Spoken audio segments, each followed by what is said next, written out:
That can't be our Mary, can it? No, it's not Mary. Her name is Marissa LaSalle. Was Marissa LaSalle. Not anymore. Yeah.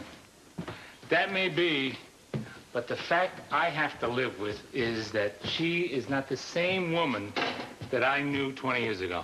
Well, everybody changes in 20 years. You know what I mean. Some even for the better. Right, right. Tell me, Ada, do you think she's the kind of woman who should be working in the saloon? Why not?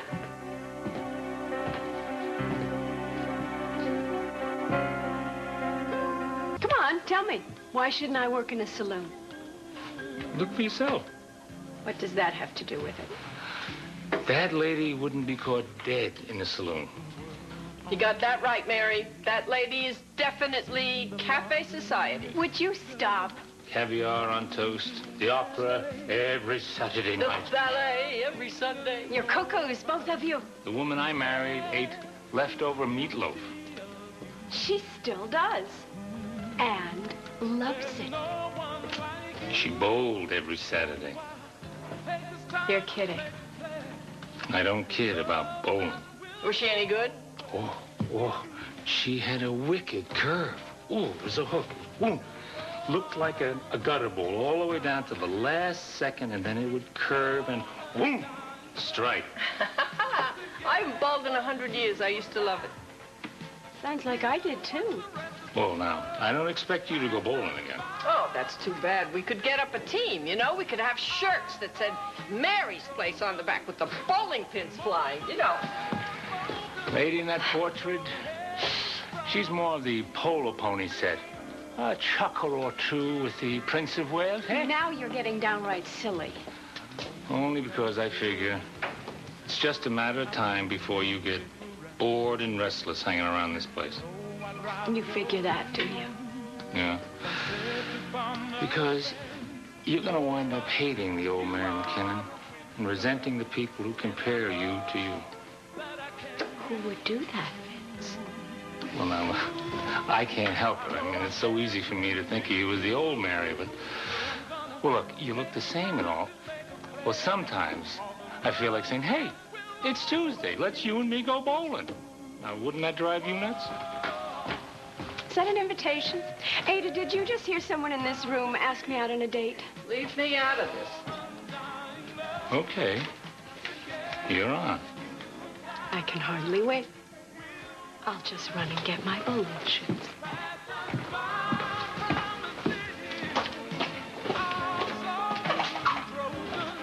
Now this, I've got to see. Yeah. She did have a wicked curve.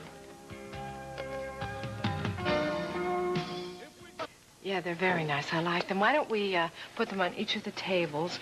And, Paul, you can show the guys what silverware and dishes I want out, okay? Try and make it look pretty. Thank you. Oh, thank goodness you're here. Oh, Mary, hi. Hi. You know, it's funny. I was going to call you and wish you a St. Patrick's Day. Aaron go bra. Oh, yeah, thank you. Aaron, go bra to you, Thank too. you. Thanks. Listen, I was thinking maybe we could watch the parade together. Can you take off from work today? No. I mean, yes, but Oh, no, I but- can't do that. I need your help. What is it? What's the matter? I don't have bowling shoes. Oh, bowling shoes. Oh, I see. Well, this is certainly very serious. I don't even know where to begin to look for them. Do you? Honey, why don't we just slow down here? What do you need with bowling shoes? Want some tea? No. I need them for a date. A bowling date? No, not a bowling date. I need them to go to the theater. Oh, I'm glad to see you haven't lost your sense of humor. Come on, why don't we just start this from the beginning, okay? Okay. Okay, go ahead. Vince and I were just, sort of talking about the old Mary versus the new Mary, and he sort of dared me. To go bowling? Yes, to go bowling. How many times do I have to say this? What is wrong with bowling? Nothing, really nothing. It's just somehow seeing you bowling is a little strange. Thank you. I wasn't quite nervous enough. That helped. I'm sorry, really. Forgive me. I just couldn't resist. Honey, sit down, please. I need confidence here. And shoes. Them too. And I think maybe a shirt with your name on it. You know, one of those vintage 50 kind of shirts. Maybe something with a lot of glitter. We could add some rhinestones. Listen, are you any good at this? good. I've never even seen a bowling place. No. Bowling alley. Whatever. Alley. Yes. Well, I certainly have. You see, I'm Fanny Grady, and I want you to know that I was captain of the Romeo and Juliet Bar and Grill team. Mm-hmm. You're joking. No. I never joke about bowling, Mary. Neither does Vince. What am I going to do? I'll tell you what. Why don't we go catch a little bit of the parade? Then I will take you to a bowling alley. I think there's one on Richardson Street, but I'll check that out. Anyway, we'll grab a couple of hot dogs, and we'll get you some very comfortable shoes, and maybe we'll even bowl a few frames just for practice. What do you think? I can't go through with this. Why not? What are you afraid of? What am I trying to prove here? Vince and I are from two different worlds. So what? So what? Don't you understand? We are two completely different people. We don't have the same interests. We look at life from two totally different perspectives. Oh, honey, that's no big deal. I mean, people are not attracted to each other because of their perspectives. I mean, I've known some adorable men, and they didn't even have any. Well, you know what I mean. Yes, of course I do. And, you know, the point is, who cares, Mary? What does it matter what people have in common? Do you know how many couples are out there that have everything in common and they can't stand each other? Well, you have a point there. Yes, of course I do. And what about all those people that are considered unlikely couples? I mean, they're madly in love and nobody can figure out why. Look at Zane and me. I mean, he walked around in blue jeans, and I walk around in designer dresses. I wear a 200-ounce bottle of perfume, and he smells like a fisherman. And yet, it didn't matter. Maybe that's the whole reason we fell in love. I don't know. Well, Vince and I are hardly in love. We're just trying to get to know each other. Mary, he did ask you out on a date. First date I can ever remember in my entire life. What do you do on a date? What on earth will we talk about? Oh, I'm sure something will come to mind. I mean, after all, you do have several children in common. Right. Great. Okay. We talk about the children. Uh-huh. What then? Well, you can talk about what a lousy bowler you are. I'm serious here. I know. What happens at the end of the evening? How far are you supposed to go with your husband on your first date? You're going to have a wonderful time. What kind of scores do you think I used to get? Who cares? I mean, would you stop trying to measure up to what you used to be? Just try and be yourself.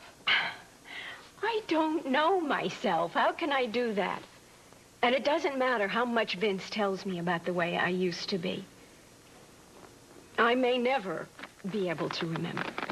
I think you just have to give yourself some more time. The truth is, it may never happen. It may be the only life I will ever remember for myself is the one I had in Paraguay. I know that. I know I had a gorgeous house and a wonderful, devoted, adoring husband and a beautiful son and all the money in the world and... Sounds wonderful. You know what I didn't realize was the best part about it? All that time. No idea what a luxury that was. What did you do in all that time? Oh, well, you know, the usual. I volunteered, and I led charity drives, and I went back to school, and I had a garden. You went to school, really? Oh, yes. I'm within a few credits of having a degree in psychology. Mary, I'm very impressed. Yes, well, I wasn't. Why? Why do you say that? Because no matter what I did, I always felt a little bit like an imposter. I always felt that there... What? That there was something else that I should have been doing. And you didn't know why you felt that way? Maybe that's why I decided to study psychology. Well, Mary, maybe now is the time. For what? Well, find out who you are, what you used to be, explore all of that, find out what you really want. And you know what? Maybe Vince can help you. Miss Gallant? Yes, Maitre d' would like to see you for a moment. Sure. Thank you. Would you think about what I said? Okay. Back.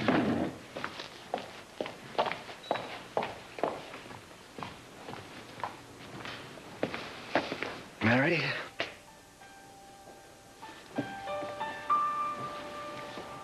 May I join you for a moment?